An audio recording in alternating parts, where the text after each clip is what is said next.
اللہ اکبر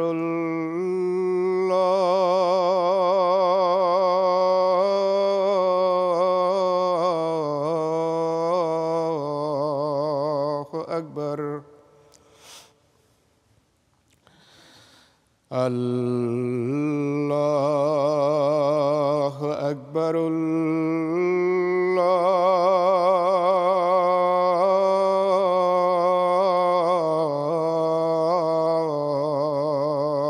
اکبر أشهد أن لا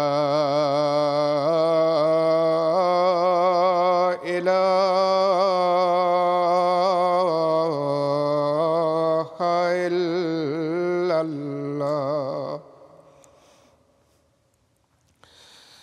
أشهد أن لا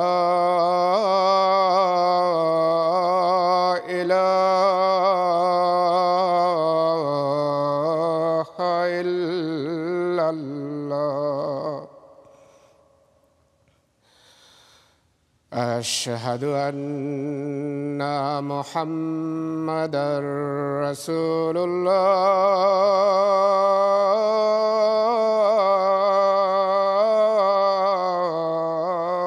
الله أشهد أن محمدًا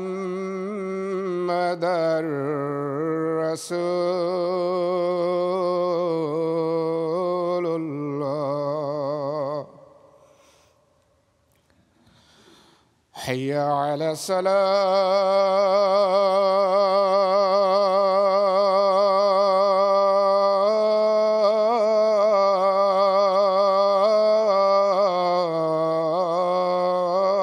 الصلاة حي على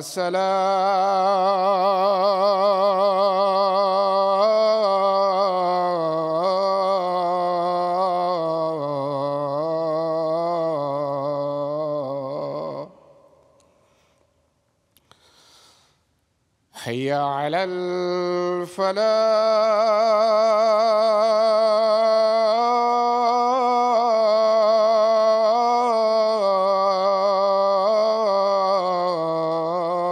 الفلاح حي على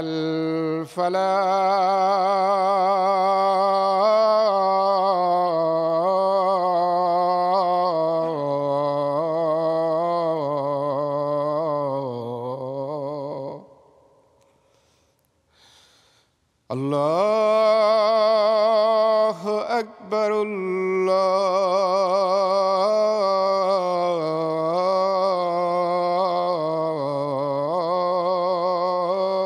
الله أكبر لا إله إلا الله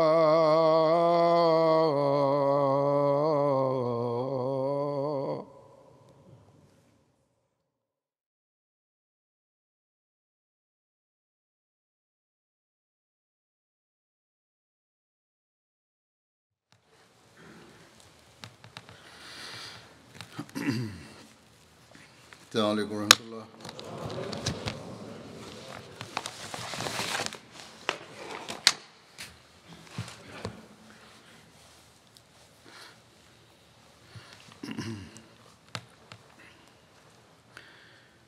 أشهد أن لا إله إلا الله وحده لا شريك له وأشهد أن محمدًا عبده ورسوله أما بعد فأعوذ بالله من الشيطان الرجيم بسم الله الرحمن الرحيم الحمد لله رب العالمين الرحمن الرحيم مالك يوم الدين إياك نعبد وإياك نستعين اهدنا الصراط المستقيم صراط الذين أنعمت عليهم غير المغضوب عليهم ولا الضالين.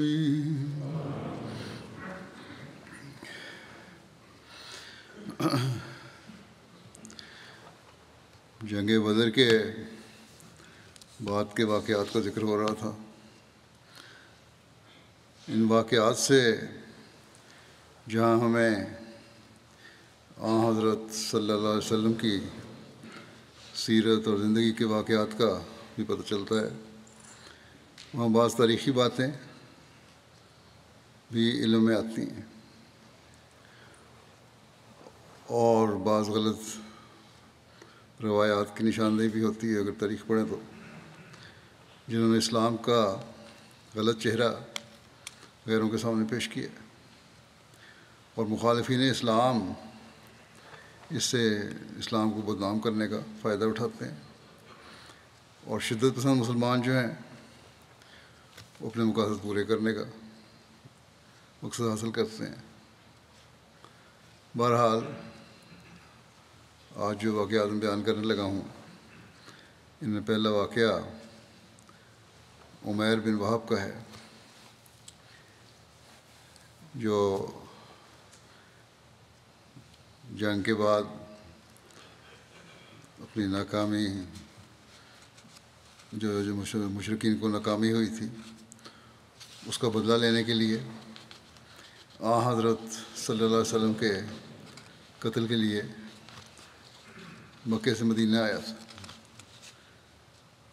لیکن وہاں اللہ تعالیٰ کی تقدیر نے کچھ اور کام کیا اور اسے اسلام قبول کرنے کی توفیق بخشی. اس کی تفصیل میں لکھا ہے کہ بدر کے قیدیوں میں وہب بن عمیر بھی تھا جو بعد میں مسلمان ہو گیا. اسے رفاع بن رافع نے گرفتار کیا تھا. اس کا باپ عمیر قریش کے سرگرموں میں سے تھا، یعنی عمیر بن وہب، جس نے مکے میں رسول اللہ صلی اللہ علیہ وسلم اور آپ کے صحابہ کو بہت زیادہ تکلیفیں پہنچائی تھیں، مگر پھر غزوہ بدر کے بعد یہ مسلمان ہو گیا. تفصیل یوں ہے کہ مسلمان ہونے سے پہلے عمیر اور صفوان بن امیہ ایک دن مکے میں حتیم کے پاس بیٹھے ہوئے تھے. صفوان اس وقت مسلمان نہیں ہوا تھا. یہ دونوں جنگ بدر میں اپنی شکست اور اپنے بڑے بڑے سرداروں کے متعلق باتیں کر رہے تھے جو اس جنگ میں قتل ہو گئے تھے. صفوان نے کہا، خدا کی قسم ان سرداروں کے قتل ہو جانے کے بعد زندگی کا مزہ ہی ختم ہو گیا. عمیر نے کہا،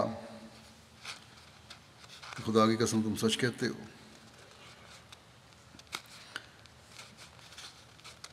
اس نے کہا کہ اگر میرے اوپر ایک شخص کا قرض نہ ہوتا جس کی ادائیگی کا میرے پاس کوئی انتظام نہیں ہو رہا، اور پھر اپنے پیچھے اپنے بیوی بچوں کی پریشانی کا خیال نہ ہوتا جو میرے بعد تنگ دستی میں مبتلا ہو سکتے ہیں، تو میں محمد صلی اللہ علیہ وسلم کے پاس پہنچ کر ان کو قتل کر دیتا، کیونکہ میرے وہاں پہنچنے کی وجہ سے بھی موجود ہے کہ میرا بیٹا ان کے ہاتھوں میں قید ہے. یہ سنتے ہی صفوان نے عمیر کے قرض کی ذمہ داری لے لی اور کہا، تمہارا قرض میرے ذمہ رہا، میں اس کو ادا کر دوں گا، اور تمہارے بیوی بچے میرے بیوی بچوں کے ساتھ رہیں گے، اور جب تک وہ زندہ ہیں میں ان کی کفالت اور پرورش کا ذمہ لیتا ہوں، تم جاؤ اور محمد صلی اللہ علیہ وسلم کو نعوذ باللہ قتل کر ڈالو۔ عمیر یہ سنتے ہی جانے پہ راضی ہو گیا۔ اس نے صفوان سے کہا میرے اور تمہارے درمیان جو یہ معاملہ ہوا ہے اس کو راز میں رکھنا۔ صفوان نے وعدہ کر لیا۔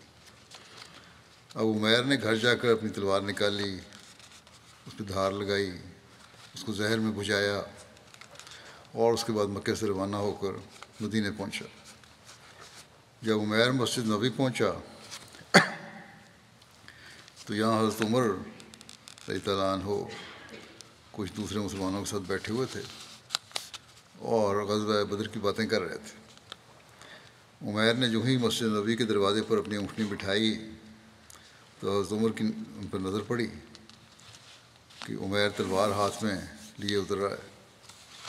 حضرت عمر نے اس کو دیکھتے ہی کہا یہ خدا کا دشمن عمیر بن وہب ضرور کسی برے ارادے سے یہاں آیا ہے۔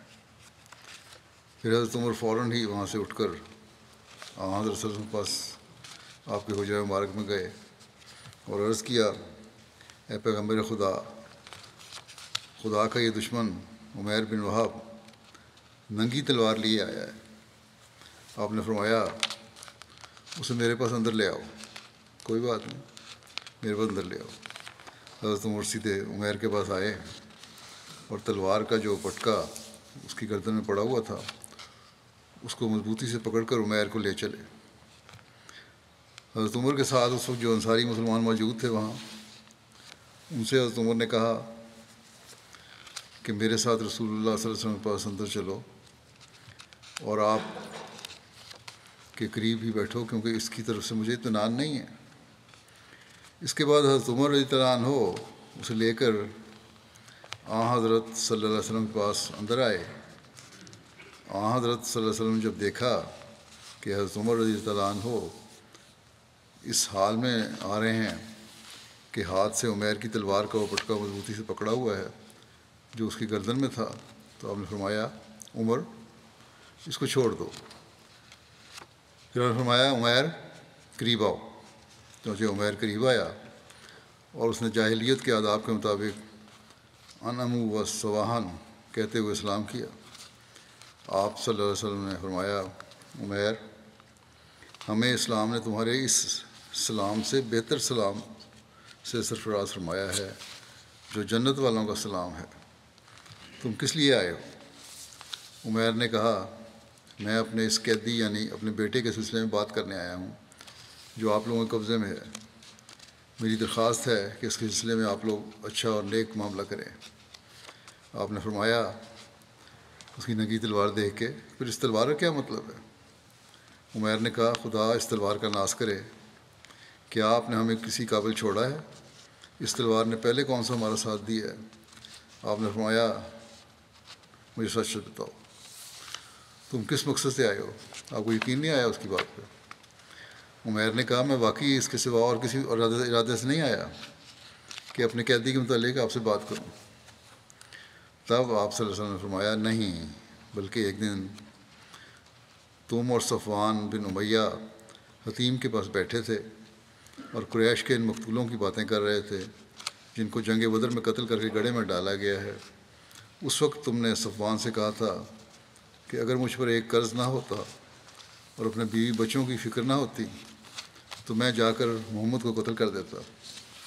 صفوان نے میرے قتل کی شرط پر تمہارا قرض اتارنے اور بیوی بچوں کی ذمہ داری لے لی تھی۔ عمیر فوراً بول اٹھا۔ وسلم کو یہ ساری باتیں اللہ تعالیٰ نے بتا دی تھی اس طرح ہوا۔ یہ سنا تو اس روایت میں یہ لکھا ہے کہ فوراً بول اٹھا کہ میں گواہی دیتا ہوں کہ آپ اللہ کے رسول ہیں۔ یا رسول اللہ آپ کے پاس آسمان سے جو خبریں آیا کرتی ہیں اور آپ پر جو وحی نازل ہوتی ہے ہم اس کو جھٹلایا کرتے تھے، اور جہاں تک اس معاملے کا تعلق ہے تو اس وقت حتیم کے پاس میرے اور صفوان کے سوا کوئی تیسرا شخص موجود نہیں تھا، اور نہ ہی کسی اور کو ہماری اس گفتگو کی خبر ہے۔ اس لیے خدا کی قسم اللہ تعالیٰ کے سوا آپ کو اور کوئی اس کی خبر نہیں دے سکتا۔ بس ہم اللہ ہی کے لیے ہے جس نے اسلام کی طرف ہماری رہنمائی اور ہدایت فرمائی اور مجھے اس راہ پر چلنے کی توفیق بخشی۔ اس کے بعد عمیر نے کلمہ شہادت پڑھا۔ پھر حضرت صلی اللہ علیہ وسلم نے صحابہ سے فرمایا، اپنے بھائی کو دین کی تعلیم دو اور اس کو قرآن پاک پڑھاؤ اور اس کے قیدی کو رہا کر دو۔ صحابہ نے فوراً ہی حکم کی تعمیل کی۔ پھر حضرت عمیر نے آپ صلی اللہ علیہ وسلم سے عرض کیا، یا رسول اللہ، میں ہر وقت اللہ کے نور کو بجھانے کی کوشش میں لگا رہتا تھا، اور جو لوگ اللہ کے دین کو قبول کر چکے تھے ان کو زبردست تکلیفیں پہنچایا کرتا تھا۔ بس اب میں پسند کرتا ہوں کہ آپ مجھے مکہ جانے کی اجازت دیں تاکہ وہاں مکے والوں کو اللہ کی طرف بلاؤں اور اسلام کی دعوت دوں۔ ممکن ہے اللہ تعالیٰ ان کو ہدایت عطا فرما دے، ورنہ پھر میں ان لوگوں کو ان کی بت پرستی کی بنا پر اسی طرح تکلیفیں پہنچاؤں گا جیسے میں اسلام کی وجہ سے آپ کے صحابہ کو تکلیف پہنچاتا رہا ہوں۔ آپ صلی اللہ علیہ وسلم نے اس کو مکہ جانے کی اجازت عطا فرما دی، تکلیفیں پہنچانے کے لیے نہیں بلکہ تبلیغ کے لیے۔ چنانچہ وہ مکے واپس پہنچ گئے اور ان کے بیٹے وہب بن عمیر بھی مسلمان ہو گئے۔ ادھر عمیر کے مکے سے روانہ ہونے کے بعد صفوان لوگوں سے کہا کرتا تھا کہ میں تمہیں ایک ایسا واقعے کی خوشخبری سناتا ہوں جو عنقریب رونما ہونے والا ہے، اور اس کے نتیجے میں تم جنگ بدر کے حادثے اور مصیبت کو بھول جاؤ گے۔ اور صفوان ہر آنے والے سوار سے عمیر کی کارگزاری کے متعلق پوچھا کرتا تھا۔ آخر ایک سوار مکے پہنچا اور اس نے صفوان کو بتایا کہ عمیر اسلام قبول کر چکے ہیں۔ صفوان نے حلف اٹھایا کہ کبھی اس سے بات نہیں کروں گا اور کبھی اس کو کوئی نفع نہیں پہنچاؤں گا۔ اس کے بعد جب عمیر مکہ پہنچے، اب تو مسلمان ہو گئے تھے، تو پہلے صفوان کے گھر نہیں گئے بلکہ سیدھا اپنے گھر گئے۔ وہاں انہوں نے گھر والوں کے سامنے اپنے اسلام کا اعلان کیا اور ان کو مسلمان ہونے کی دعوت دی۔ جب صفوان کو اس بات کی اطلاع ہوئی تو اس نے کہا، میں پہلے ہی سمجھ گیا تھا کہ کیوں وہ پہلے میرے پاس آنے کے بجائے اپنے گھر گیا ہے۔ وہ بے دین اور گمراہ ہو گیا ہے۔ میں اب کبھی اس سے بات نہیں کروں گا، اور نہ اسے اور نہ اس کے گھر والوں کو کبھی میری ذات سے کوئی فائدہ پہنچے گا۔ مشرکین بھی اپنے شرک کو دین سمجھتے تھے اور خدائے واحد کی عبادت کو گمراہی۔ آج کل بھی یہی حال ہے۔ اس کے بعد عمیر صفوان بن امیہ کے پاس پہنچے اور اس کو پکار کر کہا، تم ہمارے سرداروں میں سے ایک سردار ہو، تمہیں معلوم ہی ہے کہ ہم پتھروں کی پوجا اور ان کے لیے قربانیاں کیا کرتے تھے۔ کیا یہ کوئی دین ہوا؟ میں گواہی دیتا ہوں کہ اللہ تعالیٰ کے سوا کوئی معبود نہیں ہے، اور یہ کہ محمد صلی اللہ علیہ وسلم اللہ کے رسول ہیں۔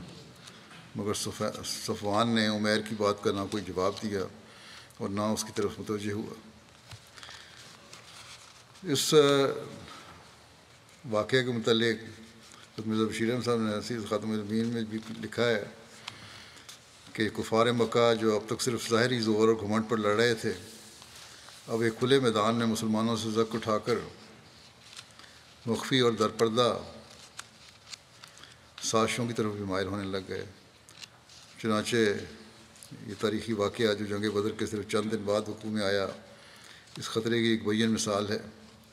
لکھا ہے کہ بدر کے چند دن بعد عمیر بن وہاب اور صفوان بن امیہ بن حلف جو ذی اثر قریش میں سے تھے، سین کعبہ میں بیٹھے ہوئے مقتولین بدر کا ماتم کر رہے تھے، اور وہی باتیں جو پہلے ذکر ہو چکا ہے وہ دہرا رہے، یہاں سے تحریر فرمائی ہیں، وہ باتیں کر رہے تھے، یہی کہہ رہے تھے اب جینے کا مزہ نہیں رہا۔ اور عمیر نے یہ بھی کہا کہ میں تو اپنی جان کو خطرے میں ڈالنے کے تیار ہوں اگر میرا قرض مجھے ماننے نہ ہو اور میرے بچوں کا فکر نہ ہو مجھے تو، اور میرے جانے کا ایک بہانہ بھی ہے ان کے پاس کہ میرا لڑکا ان کے پاس قید ہے، وہاں جا کے میں نعوذ باللہ حضرت صلی اللہ علیہ وسلم کو قتل کر دوں۔ بہرحال اس کے بعد صفوان نے قرض اتارنے اور بچوں کی پرورش کرنے کے بارے میں وعدہ کیا، جیسا کہ پہلے ذکر ہو چکا ہے۔ اس کے بعد آپ نے یہاں یہ بھی لکھا ہے کہ بہرحال اس کے بعد عمیر اپنے گھر آیا، تلوار زہر میں بجھا کر مکے سے نکل کھڑا ہوا، مدینے پہنچا تو حضرت عمر نے جو ان باتوں میں بہت ہوشیار تھے اسے دیکھ کر خوفزدہ ہوئے اور فوراً حضرت صلی اللہ علیہ وسلم سے جا کر عرض کیا کہ عمیر آیا ہے اور مجھے اس کے متعلق اطمینان نہیں ہے۔ حضرت صلی اللہ علیہ وسلم نے فرمایا اسے میرے پاس لے آؤ۔ حضرت عمر اس کو لینے کے لیے گئے اور جاتے ہوئے صحابہ کو بھی کہہ گئے کہ عمیر کو حضرت صلی اللہ علیہ وسلم سے بلانے کے لیے لاتا ہوں، مجھے اس کی طرف سے حالت کچھ مشتبہ معلوم ہوتی ہے، تم لوگ حضرت صلی اللہ علیہ وسلم کے پاس جا کر بیٹھ جاؤ اور چوکس رہو۔ اس کے بعد حضرت عمر عمیر کو ساتھ لیے ہوئے حضرت صلی اللہ علیہ وسلم کی خدمت میں حاضر ہوئے۔ آپ نے اسے نرمی کے ساتھ اپنے پاس بٹھا کر پوچھا، آپ صلی اللہ علیہ وسلم نے اسے پوچھا کیوں عمیر، کیسے آنا ہوا؟ عمیر نے کہا میرا لڑکا آپ کے ہاتھ میں قید ہے، اسے چھڑانے آیا ہوں۔ پھر آپ نے فرمایا تو یہ تلوار کیوں حمائل کر رکھی ہے، یہ وہ گلے میں ڈالی ہوئی ہے؟ اس نے کہا آپ تلوار کے کہتے ہیں، بدر میں تلواروں نے کیا کام کیا تھا؟ بڑی ہوشیاری سے باتیں کرنے لگے۔ آپ نے فرمایا نہیں، ٹھیک ٹھیک بتاؤ کیسے آئے ہو؟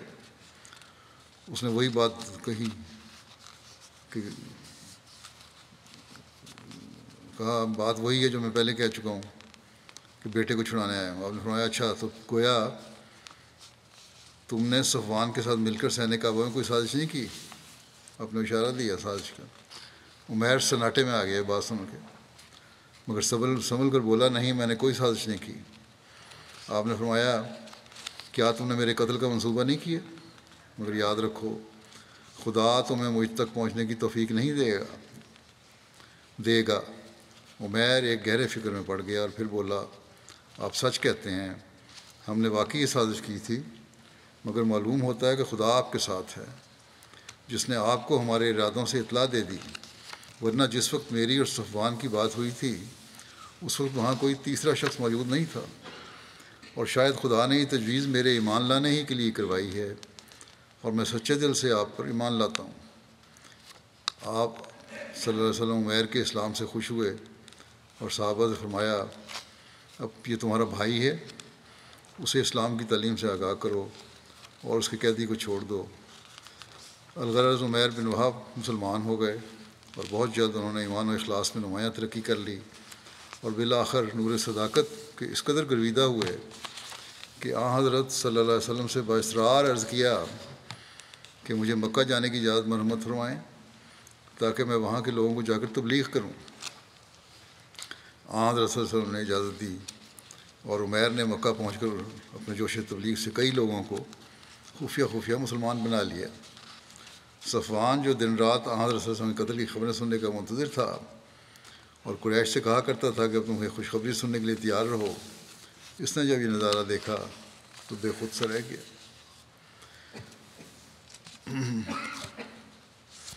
بدر کے بعد بعض لوگ مسلمان بھی ہوئے لیکن منافقانہ رنگ رکھتے تھے۔ ان میں اب عبداللہ بن ابی بن سلول بھی تھا۔ علامہ ابن کثیر سورہ بقرہ کی آیت 9-10 کی تفسیر میں لکھتے ہیں کہ جب غزوہ بدر کا واقعہ پیش آیا اور اللہ تعالیٰ نے اپنے کلمے کو غالب کیا اور اسلام اور اہل اسلام کو عزت دی، تو عبداللہ بن ابی بن سلول جو مدینہ کا رئیس اور بنو خزرج میں سے تھا اور زمانہ جاہلیت میں ان دونوں قبائل یعنی اوس اور خزرج کا سردار تھا، ان لوگوں نے ارادہ کر لیا تھا کہ وہ ان پر حکومت کرے گا، یعنی عبداللہ بن ابی کو اپنا سردار بنا رہے تھے۔ ایک روایت میں ہے کسی قوم تاج بنوا کر اسے بادشاہ بنانے کی تیاریوں میں مصروف تھی۔ اسی دوران بھلائی آ پہنچی، یعنی اسلام کا پیغام پہنچ گیا اور لوگوں نے اسلام قبول کر لیا اور اسے بھول گئے۔ اس وجہ سے اسلام اور اہل اسلام اس کے دل میں کھٹکنے لگے۔ جب بدر کا واقعہ ہوا تو وہ کہنے لگا یہ امر تو اب غالب آتا جا رہا ہے۔ پہلے تو اس خیال تھا کہ تھوڑے سے لوگ ہیں، جب بدر کی جنگ جیتی گئی تو اس کو فکر پیدا ہوئی اس کو، چنانچہ اس نے بظاہر اسلام قبول کیا اور اس کے نقش قدم پر چلتے ہوئے اس کے پیروکاروں کی ایک جماعت نے بھی اسلام قبول کر لیا، اور بعض اہل کتاب بھی ان کے ساتھ تھے۔ اس بارے میں مرزا بشیر احمد صاحب نے اس طرح لکھا ہے کہ ابھی تک مدینہ میں قبائل اوس اور خزرج کے بہت سے لوگ شرک پر قائم تھے۔ بدر کی فتح نے ان لوگوں میں ایک حرکت پیدا کر دی، اور ان میں سے بہت سے لوگ حضرت صلی اللہ علیہ وسلم کی اس عظیم الشان اور خارق عادت فتح کو دیکھ کر اسلام کی حقانیت کے قائل ہو گئے، اور اس کے بعد مدینہ سے بت پرست عنصر بڑی سرعت کے ساتھ کام ہونا شروع ہو گیا۔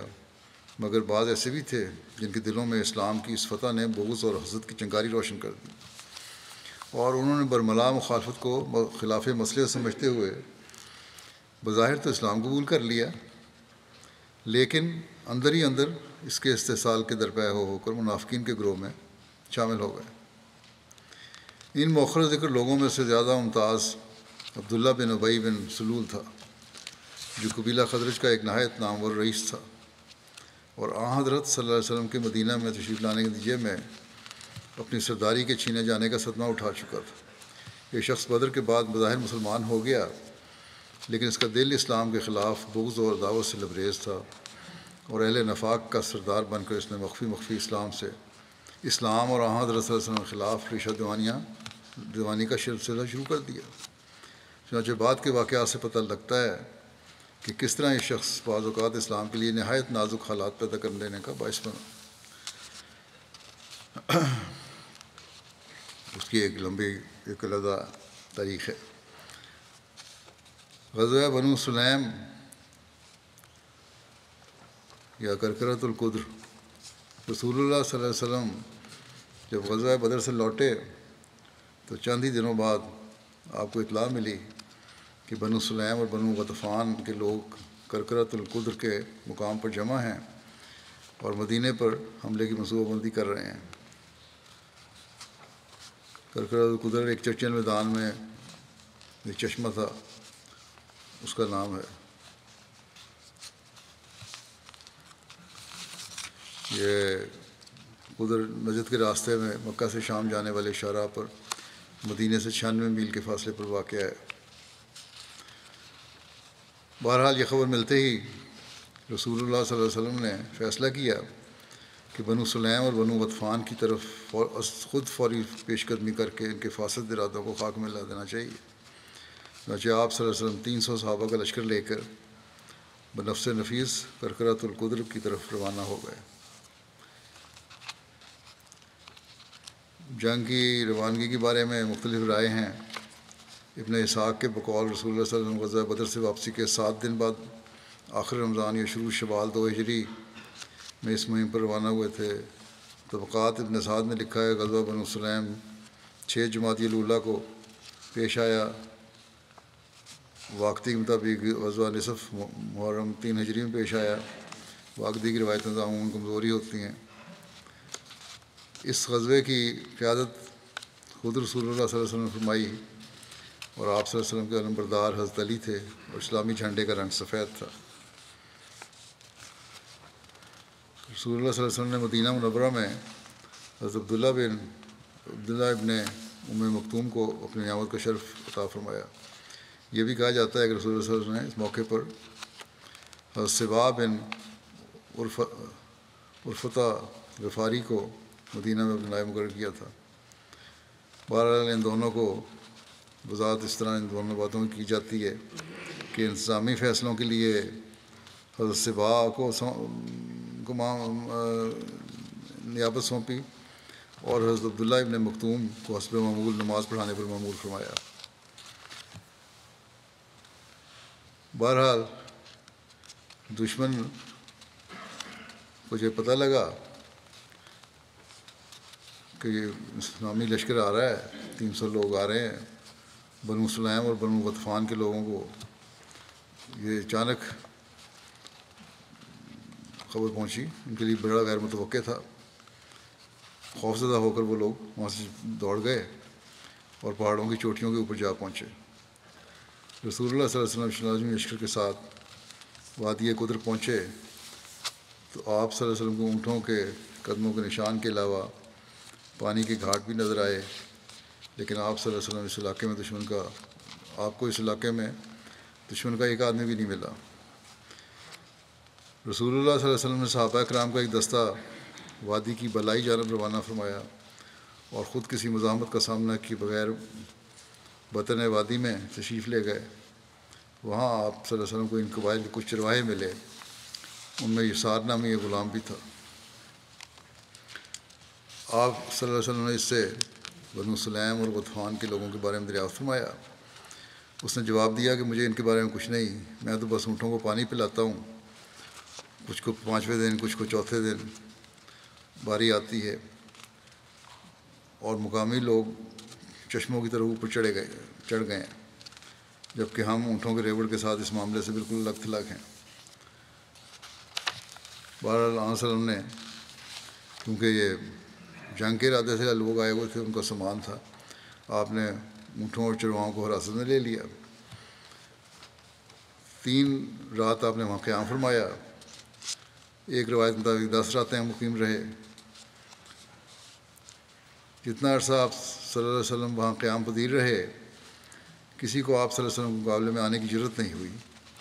اس طرح آپ صلی اللہ علیہ وسلم بغیر کسی لڑائی کے فتح یاب ہو کر واپس آ گئے۔ ایک روایت میں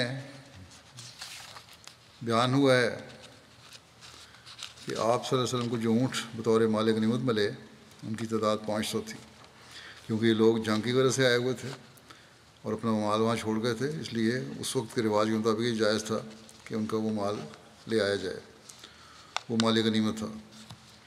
آپ صلی اللہ علیہ وسلم نے اس کا خمس نکالا، بقیہ 400 مسلمانوں میں تقسیم کر دیے، ہر مجاہد کو 2 اونٹ ملے۔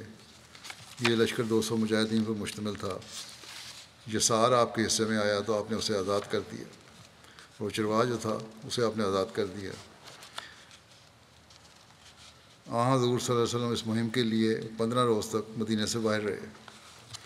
اس کی تفصیل حضرت بشیر احمد صاحب نے سیرت خاتم النبیین میں اس طرح لکھی ہے کہ ہجرت کے بعد قریش مکہ نے مختلف قبائل عرب کا دورہ کر کے بہت سے قبائل کو مسلمانوں کا جانی دشمن بنا دیا تھا۔ ان قبائل میں طاقت اور جتھے کے لحاظ سے زیادہ اہم عرب کے وسطی علاقہ نجد کے رہنے والے 2 قبیلے تھے، جن کا نام بنو سلیم اور بنو غطفان تھا، اور قریش مکہ نے ان 2 قبائل کو خصوصیت کے ساتھ اپنے ساتھ گانٹ کر مسلمانوں کے خلاف کھڑا کر دیا تھا۔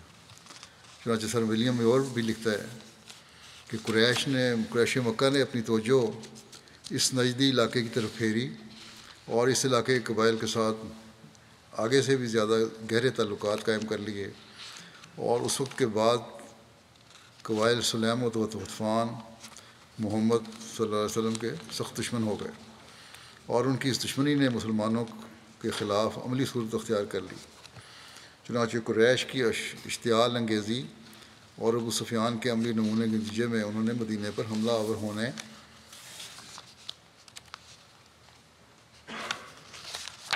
کی تجویز پختہ کر لی، اور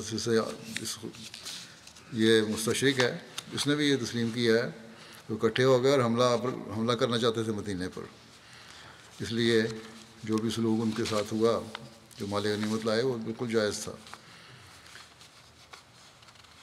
بہرحال آگے بشیر صاحب لکھتے ہیں کہ چنانچہ جب حضرت صلی اللہ علیہ وسلم بدر سے واپس تشریف لائے تو ابھی آپ صلی اللہ علیہ وسلم کو مدینہ میں پہنچے ہوئے صرف چند دن ہی ہوئے تھے کہ آپ صلی اللہ علیہ وسلم کو اطلاع موصول ہوئی کہ قبائل سلیم و غطفان کا ایک بڑا لشکر مدینہ پر حملہ آور ہونے کی نیت سے کرکرۃ القدر میں جمع ہو رہا ہے۔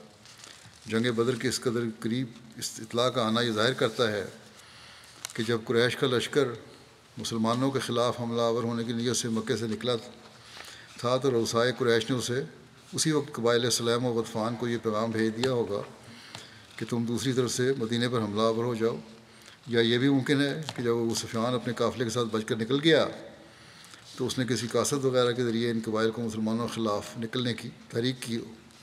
بہرحال ابھی حضرت صلی اللہ علیہ وسلم جنگ بدر سے فارغ ہو کر مدینہ میں پہنچے ہی تھے کہ یہ وحشتناک اطلاع موصول ہوئی کہ قبائل سلیم و غطفان مسلمانوں پر حملہ کرنے والے ہیں۔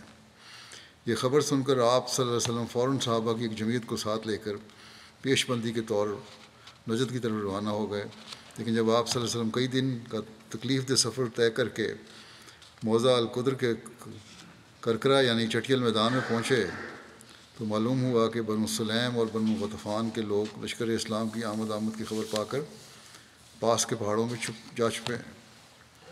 حضرت صلی اللہ علیہ وسلم نے ان کی تلاش میں مسلمانوں کو ایک دستہ روانہ فرمایا اور خود بطن وادی کی طرف بڑھے، مگر اس کا کچھ سراغ نہیں ملا۔ البتہ ان کے اونٹوں کا ایک بڑا گلہ اور ایک وادی میں چڑھتا وہ مل گیا، جس پر قوانین جنگ کے ماتحت جو سود قوانین جنگ تھے صحابہ نے قبضہ کر لیا، اور اس کے بعد حضرت صلی اللہ علیہ وسلم مدینے کو واپس لوٹ آئے۔ ان اونٹوں کا چرواہا ایک یسار نامی غلام تھا جو اونٹوں کے ساتھ قید کر لیا گیا۔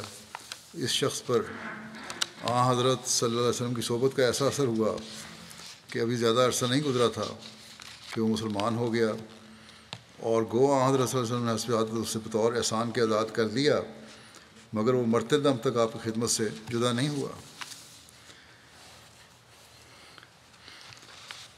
پھر مسلمانوں کی پہلی عید الفطر کے بارے میں جو 2 شوال ہجری میں ہوئی، اس کے بارے میں لکھا ہے کہ ہجرت کے دوسرے برس ماہ رمضان کے اختتام پر آپ صلی اللہ علیہ وسلم نے پہلی عید الفطر ادا فرمائی۔ حضرت صلی اللہ علیہ وسلم نے دریافت فرمایا کہ دور جاہلیت میں تم جو 2 دن خوشیاں منایا کرتے تھے ان کی حقیقت اور حیثیت کیا ہے؟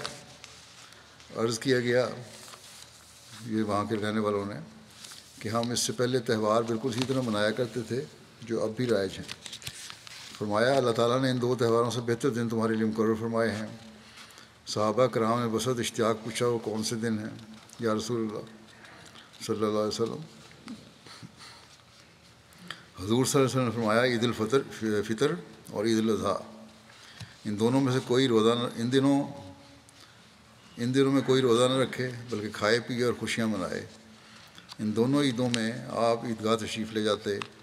عیدگاہ مدینہ کے مشرقی حصے کی طرف تھی۔ آپ عید کے دن عیدگاہ ایک راستے سے تشریف لے جاتے اور دوسرے راستے سے واپس ہوتے تھے۔ اس سے جلوس کی شکل ہو جاتی اور غیر مسلموں پر رعب طاری ہوتا۔ ایک بار عید الفطر کی نماز آپ نے مسجد نبوی میں پڑھائی کیونکہ اس نماز کے وقت بارش بہت تیز ہوتی تھی۔ اس عید کے بارے میں مرزا بشیر احمد صاحب نے لکھا ہے کہ عید الفطر کے ضمن میں یہ جو لکھا ہے وہ یہ ہے کہ رمضان کے روزے فرض ہونے کے بعد رمضان کا آخر آیا تو آپ صلی اللہ علیہ وسلم نے خدا سے حکم پا کر صدقۃ الفطر کا حکم جاری فرمایا کہ ہر مسلمان جسے اس کی طاقت ہو اپنی طرف سے اور اپنے اہل و عیال اور توابع کی طرف سے فی کس 1 سا کے حساب سے کھجور یا انگور یا جو یا گندم وغیرہ بطور صدقہ عید سے پہلے ادا کرے، اور یہ صدقہ غرباء اور مساکین اور یتامہ اور بیوگان وغیرہ میں تقسیم کر دیا جاوے تاکہ ذی استطاعت لوگوں کی طرف سے عبادت صوم کی کمزوریوں کا کفارہ ہو جاوے، اور غرباء کے لیے عید کے موقع پر ایک امداد کی صورت نکل آئے۔ چنانچہ حضرت صلی اللہ علیہ وسلم کے حکم سے ہر عید رمضان سے پہلے صدقۃ الفطر باقاعدہ طور پر ہر چھوٹے بڑے مرد عورت مسلمان سے وصول کیا جاتا تھا اور یتامہ اور غرباء اور مساکین میں تقسیم کر دیا جاتا تھا۔ عید الفطر بھی اسی سال شروع ہوئی، یعنی حضرت صلی اللہ علیہ وسلم نے حکم دیا کہ رمضان کا مہینہ ختم ہو جانے پر شوال کی پہلی تاریخ کو مسلمان عید منایا کریں۔ یہ عید اس بات کی خوشی میں ہے کہ اللہ تعالیٰ نے ہمیں رمضان کی عبادت ادا کرنے کی توفیق عطا فرمائی ہے، مگر کیا شان دلربائی ہے کہ آپ صلی اللہ علیہ وسلم نے اس خوشی کے اظہار کے لیے بھی ایک عبادت ہی مقرر فرمائی۔ چنانچہ حکم دیا کہ عید کے دن تمام مسلمان کسی کھلی جگہ جمع ہو کر پہلے 2 رکعت نماز ادا کیا کریں، پھر اس نماز کے بعد بے شک جائز طور پر ظاہری خوشی بھی منائیں، کیونکہ روح کی خوشی کے وقت جسم کا بھی حق ہے کہ وہ خوشی میں حصہ لے۔ دراصل اسلام نے ان تمام بڑی بڑی عبادتوں کے اختتام پر جو اجتماعی طور پر ادا کی جاتی ہیں عیدیں رکھی ہیں۔ چنانچہ نمازوں کی عید جمعہ ہے جو گویا ہر ہفتے کی نمازوں کے بعد آتا ہے اور جسے اسلام میں ساری عیدوں سے افضل قرار دیا گیا ہے۔ پھر روزوں کی عید عید الفطر ہے جو رمضان کے بعد آتی ہے، اور حج کی عید عید الاضحیٰ ہے جو حج کے دوسرے دن منائی جاتی ہے، اور یہ ساری عیدیں پھر خود اپنے اندر ایک عبادت ہیں۔ الغرض اسلام کی عیدیں اپنے اندر ایک عجیب شان رکھتی ہیں اور ان سے اسلام کی حقیقت پر بڑی روشنی پڑتی ہے اور یہ اندازہ کرنے کا موقع ملتا ہے کہ کس طرح اسلام مسلمانوں کے ہر کام کو ذکر الہی کے ساتھ پیوند کرنا چاہتا ہے۔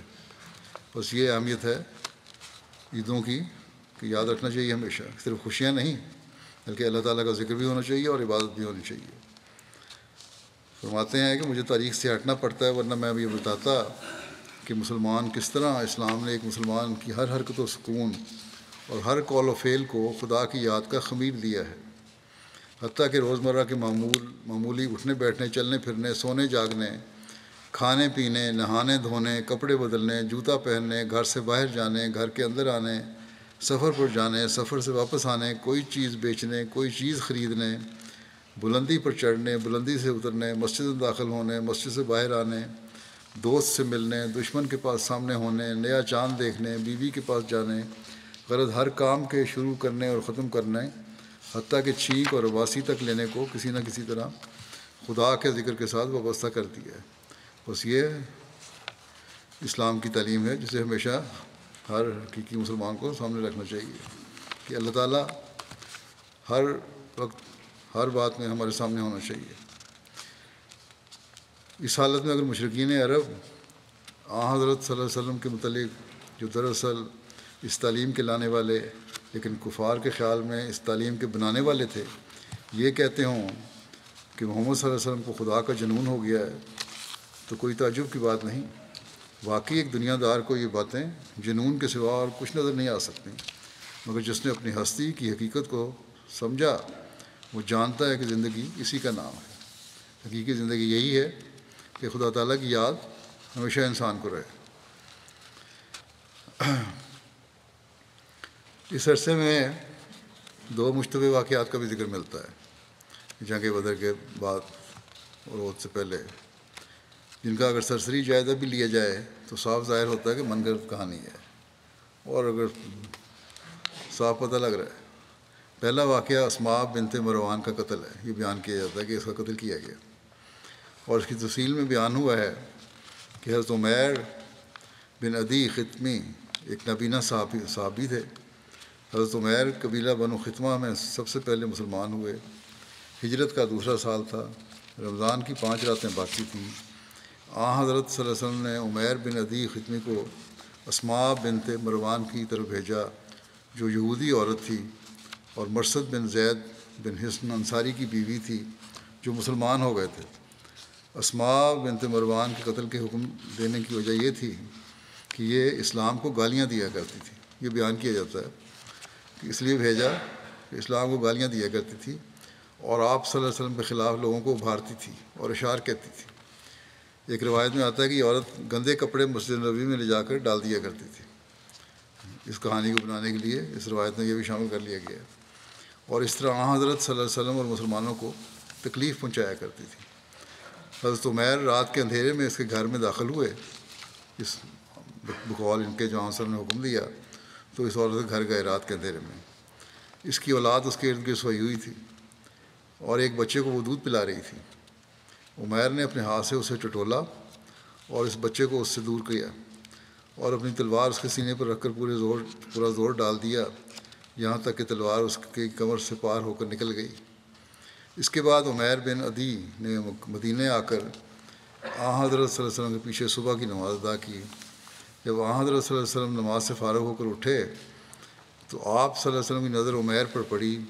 آپ نے اسے پوچھا، کیا تم نے مروان کی بیٹی کو قتل کر دیا ہے؟ انہوں نے عرض کیا، ہاں۔ کیا اس کے قتل کے نتیجے میں مجھ پر کوئی گناہ ہوا ہے؟ اب یہ پوچھ رہے ہیں، ایک طرف تو لکھا ہے کہ آپ صلی اللہ علیہ وسلم نے ان کو بھیجا تھا، اب یہ پوچھ رہے ہیں کیا اس قتل کے نتیجے میں مجھے گناہ ہوا ہے؟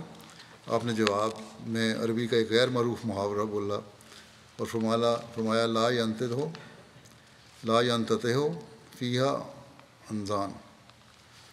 اس کی وجہ سے تو 2 بکریاں بھی باہم نہ لڑیں گی، یعنی اس عورت کا قتل کا اتنا حقیر و معمولی ہے کہ اس کی مخالفت کرنے والا بھی اس کی مخالفت نہیں کرے گا۔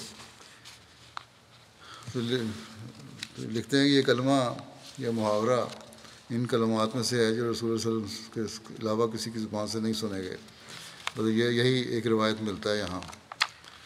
بہرحال اس واقعے کے بعد حضرت صلی اللہ علیہ وسلم نے عمیر کا نام بصیر یعنی بینا رکھ دیا، حضرت عمر بن خطاب نے کہا اس اندھے کی طرف دیکھو جس نے اطاعت الہیہ میں رات بسر کی ہے۔ آپ نے اسے فرمایا انہیں اندھا نہ کہو بلکہ انہیں بصیر کہو۔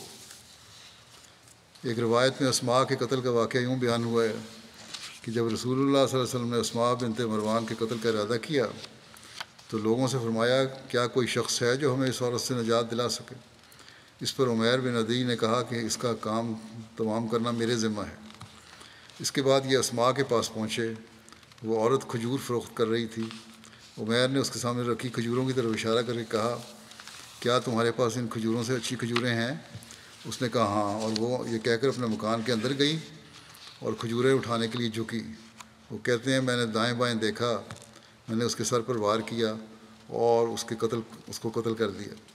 تب حضرت صلی اللہ علیہ وسلم نے صحابہ کرام سے فرمایا اگر تم ایسے شخص کی طرف دیکھنا چاہو جس نے اللہ اور اس کے رسول کی نصرت کی ہے تو عمیر بن عدی کو دیکھ لو۔ ایک روایت میں یہ ہے کہ جب رسول اللہ صلی اللہ علیہ وسلم نے اسماء بنت مروان کا خون جائز قرار دیا تو حضرت عمیر نے منت مانی تھی کہ اگر اللہ تعالیٰ نے اپنے رسول صلی اللہ علیہ وسلم کو جنگ بدر سے خیریت کے ساتھ مدینہ پہنچنا نصیب فرمایا تو میں اسماء کو قتل کروں گا، یعنی بدر کی جنگ میں جانے سے پہلے ہی حکم دیا تھا، اور انہوں نے کہا کہ جنگ سے واپسی پر میں قتل کر دوں گا۔ چنانچہ جب رسول اللہ صلی اللہ علیہ وسلم بدر سے کامیاب و کامران ہو کر مدینہ منورہ واپس آ گئے تو حضرت عمیر نے اپنی منت پوری کرنے کے لیے اسماء کے گھر جا کر اس کو قتل کیا۔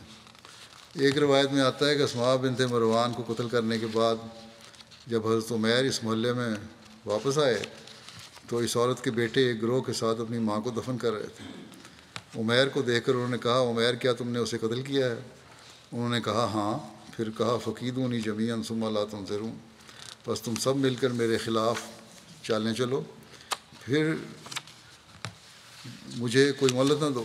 مجھے اس ذات کی قسم جس کے دست تصرف میں میری جان ہے، اگر تم سارے مل کر بھی وہی باتیں کہو جو یہ عورت کہا کرتی تھی تو تم سب کی گردنیں اپنی تلوار سے اڑانا شروع کر دوں گا، یہاں تک کہ یا تو میں شہید ہو جاؤں گا یا تمہیں واصل جہنم کر دوں گا۔ اس روز سے قبیلہ بنو خطمہ میں کھل کر اسلام پھیلنے لگا، ورنہ اس سے پہلے ان میں جو لوگ مسلمان ہو چکے تھے وہ بھی اپنا مسلمان ہونا چھپایا کرتے تھے۔ علامہ سہیلی نے لکھا ہے کہ اسماء کو قتل کرنے والے اس کے شوہر تھے، اور کتاب استیاب نے حضرت عمیر کے حالات کے تحت لکھا ہے کہ انہوں نے اپنی بہن کو بھی قتل کیا تھا کیونکہ وہ رسول اللہ صلی اللہ علیہ وسلم کو گالیاں دیا کرتی تھی، مگر استیاب میں عمیر کی بہن کا نام مذکور نہیں۔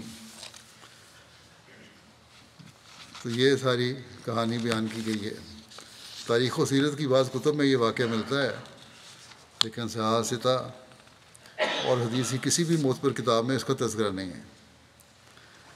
امر واقعہ یہ ہے کہ بعد کے زمانے کے بعض لوگوں نے اس طرح کے فرضی اور من گھڑت واقعات کو نہ صرف اپنی کتابوں میں جگہ دی ہے بلکہ توہین رسالت کی سزا کے ضمن میں دلیل کے طور پر پیش کرنے لگے ہیں، اور یہی آج کل کے ملا اس بات کو لے کے تو دلیل دیتے ہیں کہ یہ توہین رسالت کرے اس کو قتل کر دو، جبکہ توہین رسالت کی کسی قسم کی کوئی ایسی سزا شریعت اسلام میں موجود نہیں ہے، اور نہ ہی اس طرح کے واقعات کی کوئی حقیقت ہے۔ مثلا جب ہم اس واقعے کا تجزیاتی مطالعہ کریں تو معلوم ہوتا ہے کہ اول تو سند کے اعتبار سے یہ روایت ضعیف ہے، اور علامہ البانی نے اس حدیث کو موضوع قرار دیا ہے۔ چنانچہ علامہ ناصر الدین البانی نے اسے اپنی کتاب سلسلۃ الاحادیث ضعیفہ والموضوعہ میں لکھا ہے کہ اس کا ایک راوی محمد بن عمر واقدی ہے جو کذاب ہے، اور ابن معین نے اسے ضعیف کہا ہے۔ اس کے علاوہ درایت کے لحاظ سے دیکھا جائے تو اس روایت کے بارے میں کئی سوالات اٹھتے ہیں۔ مثلا صحابی نابینا ہونے کے باوجود اس عورت گھر تک اکیلے کیسے پہنچے؟ پھر کہتے ہیں راستہ پہلے دیکھ لی جاتے ہوں گے یا تو باقاعدہ جاتے ہوں، پھر تو راستہ ٹال کے پہنچ گئے، لیکن عین رات اکیلے وہاں پہنچ بھی گئے، دروازے پہ بھی پہنچ گئے، اندر بھی چلے گئے۔ پھر دو یہ کہ عورت کو رات کے اندھیرے میں کیسے ڈھونڈ نکالا، یہ پتہ کس نے لگا ارد گرد اس کے بچے بھی سو رہے ہیں، چلو ہر ایک کو ٹٹولتے رہے، اور پھر پتہ لگا اور کوئی نہ جگہ اس ٹٹولنے کے دوران میں ٹٹول کر یہ بھی معلوم کر لیا کہ وہ بچے کو دودھ پلا رہی تھی۔ پھر اس مقتولہ نے موت کو سامنے دیکھ کر بھی نابینا سے اپنے دفاع یا بچاؤ کے لیے کوئی کوشش یا مزاحمت نہیں کی. اس کو بچے کو، حالانکہ قاتل نے روایت کے مطابق اس دودھ کے پیتے بچے کو زبردستی الگ کیا تھا. یہ سارا وہ نابینا تھے، عورت کی آنکھیں تھیں، تب بھی اس نے نہ شور مچایا نہ کو مزاحمت کی. اس کا شوہر بھی وہاں سو رہا تھا، اس کو بھی کوئی خبر نہیں ہوئی. اور سب سے بڑھ کر یہ کہ نابینا صحابی کو کوئی آواز دیے بغیر کیسے پتہ چل گیا. عمومی طور پر نابینا آوازوں سے پہچانتے ہیں کہ وہی عورت اسماء بنت مروان ہی تھی. دوسری روایت میں یہ بھی ہے کہ وہ عورت جب کھجور لینے اندر گئی، ایک اور دوسری روایت جو ہے، اب کہانیاں بھی مختلف ہیں نا. اب دوسری کہانی میں یہ ہے کہ وہ عورت جب کھجور لینے اندر گئی تو صحابی نے ادھر ادھر دیکھا تو انہیں کوئی نظر نہ آیا. یہ بات قابل غور ہے کہ صحابی تو نابینا تھے، اس صورت میں ادھر ادھر کیسے دیکھ سکتے تھے اور کیسے کہہ سکتے تھے کہ میں نے ادھر ادھر دیکھا تو کوئی نظر نہ آیا. بلکہ پہلے سے پڑی ہوئی کھجوروں کو دیکھ کر یہ بھی اندازہ ہو گیا کہ یہ کھجوریں عمدہ نہیں ہیں. اگر یہ کہے کہ ہاتھ لگا کے دیکھا تھا چلو ٹھیک ہے، لیکن ادھر ادھر دیکھنے والی بات تو بہرحال ہے نا. ایک روایت میں ہے کہ جب وہ صحابی اس عورت کو قتل کرنے کے بعد رسول اللہ صلی اللہ علیہ وسلم پہنچے اور اس کے قتل کی اطلاع دی، جب دوبارہ واپس وہاں لوٹے تو وہاں اس عورت کے بیٹے اسے دفن کر رہے تھے. یہ بات بھی قابل غور ہے کہ کس طرح ممکن ہے کہ ادھر وہ اسے قتل کرے، ادھر اس کے بیٹے اسے کچھ ہی دیر میں دفن بھی کرنے آ جائیں. چند تھوڑے سے وقفے میں فوری سارے کام ہو گئے. اس کے علاوہ یہ بھی تحقیق ہے اور یہ بیان کر دیتا ہوں ہمارے لوگوں کی. دیگر اختلافات اس واقعہ کا فرضی اور منگرت ہونا ثابت کرتے ہیں. ان میں یہ ہے کہ اکثر روایات میں عورت کا نام اسماء بنت مروان درج ہے، جبکہ مصنف الاستیاب کے نزدیک وہ اسماء نہیں بلکہ عمیر کی بہن بنت عدی تھی. دوسرا یہ کہ قاتل کا نام اکثر جگہوں میں عمیر بن عدی آیا ہے، لیکن بعض جگہ عمر بن عدی بھی آیا ہے، جبکہ ابن درید کے نزدیک قاتل کا نام کشمیر تھا. بعض اور روایات کے مطابق مذکورہ بالا میں سے کوئی بھی قاتل نہیں تھا، بلکہ اس عورت کی قوم کے کسی شخص نے اسے قتل کیا تھا جبکہ وہ کھجور بیچ رہی تھی. ابن سعد کے مطابق قتل کا وقت رات کا درمیانی حصہ ہے، جبکہ زرقانی کی روایت میں دن یا شام کا وقت ظاہر ہوتا ہے، کیونکہ روایت کے مطابق اس وقت مقتولہ کھجوریں بیچ رہی تھی. پھر اس واقعہ کے طریقے واردات میں بھی اختلاف ہے.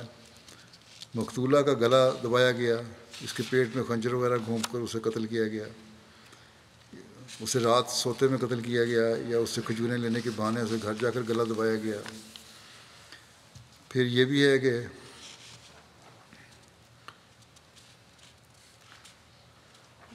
سیرت ابن ہشام کے مطابق جب ابو افق کو قتل کر دیا گیا تو وہ منافق ہو گئی. اس عبارت سے ظاہر ہوتا ہے گویا وہ پہلے مسلمان تھی اور ابو افق کے قتل کا سن کر منافق ہو گئی. اگر اس سے پہلے مسلمان تھی تو وہ حضور صلی اللہ علیہ وسلم کی شان میں گستاخی کرتے ہوئے کیسے حجب لکھ سکتی تھی اور مسجد کی بے حرمتی کیسے کر سکتی تھی. واقعی کی روایت کے مطابق عمیر نے کہا، اے اللہ مجھ پر تیرے لیے نظر ہے، اگر میں نے رسول اللہ صلی اللہ علیہ وسلم کے ساتھ مدینہ واپس کیا تو میں ضرور اسے قتل کروں گا. جبکہ دائرہ معارف سیرت محمد رسول اللہ صلی اللہ علیہ وسلم مصنف کے بقول وہ نابینا تھے، اس وجہ سے غزوہ بدر میں شامل نہیں ہو سکے تھے. اور اسی مصنف نے اس واقعہ کے تناظر میں واقعی کا قول کہ وہ نابینا ہونے کے باوجود جہاد میں حصہ لیتے تھے کا ذکر کیا ہے. خود ہی غلط قسم کی روایات غلط مت کر دیتے ہیں. اگر یہ فرضی اور منگھڑت واقعہ نہیں ہے تو تاریخ و سیرت کی بعض کتب مثلا تاریخ طبری، تاریخ ابن کثیر وغیرہ نے اس واقعہ کا ذکر کیوں نہیں کیا؟ صرف چند کتب مثلا طبقات الکبریٰ، ابن سعد وغیرہ نے سرسری سا ذکر کیا ہے، جبکہ چند نے سرے سے ہی اس واقعے کا تذکرہ تک نہیں کیا. لیکن واقعی نے اس واقعے کا ذکر نسبتاً تفصیل سے بیان کیا ہے. کتب احادیث میں بھی اس واقعے کا ذکر نہیں ملتا، حالانکہ مصنفین کتب احادیث نے ان تمام روایات کو اپنی کتب میں جگہ دی ہے جو رسول اللہ صلی اللہ علیہ وسلم کی طرف منسوب ہوئی ہیں. تو پھر اس واقعے کا ذکر کیوں نہیں کیا؟ پھر یہ بھی ہے کہ اس روایت کے مطابق جب رسول اللہ صلی اللہ علیہ وسلم نے خود اس صحابی کو اس عورت کے قتل کے لیے بھیجا تھا تو پھر صحابی کا رسول اللہ صلی اللہ علیہ وسلم سے اس بات کے پوچھنے کا کیا مطلب ہے کہ کیا مجھے اس کے قتل کرنے سے گناہ تو نہیں ملے گا، جیسے میں نے پہلے بھی کہا۔ اگر یہ واقعہ ہوا ہوتا تو یہود لازماً یہ کہتے کہ عملی طور پر مسلمانوں نے پہلے اسماء بنت مروان کا قتل کر کے عہد کو توڑا ہے اور مدینہ کے امن کو خراب کرنا چاہا ہے، جبکہ مورخین مثلا الروز العنف اور تاریخ الطبری کا اتفاق ہے کہ مسلمانوں اور یہودیوں کی پہلی مخاصمت غزوہ بنو قینقاع ہے۔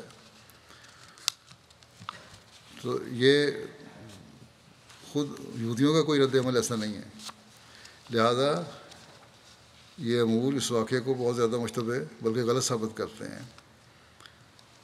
شدت پسند ملا نے ان واقعات کی اہمیت دے کر اسلام کی خوبصورت تعلیم کو بدنام کیا ہے، اور آج کل اسی طرح من گھڑت کہانیاں بنا کر یہ احمدیوں کے خلاف بھی شدت پسندی کے اظہار کرتے رہتے ہیں اور لوگوں کو بھڑکاتے رہتے ہیں مولوی۔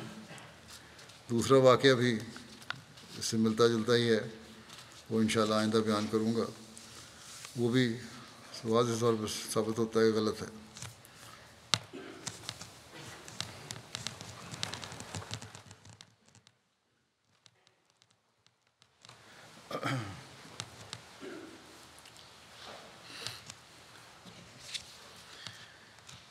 الحمد لله نحمده ونستعينه ونستغفره ونؤمن به ونتوكل عليه ونعوذ بالله من شرور أنفسنا ومن سيئات أعمالنا، من يهده الله فلا مضل له ومن يضلله فلا هادي له، ونشهد أن لا إله إلا الله ونشهد أن محمدا عبده ورسوله۔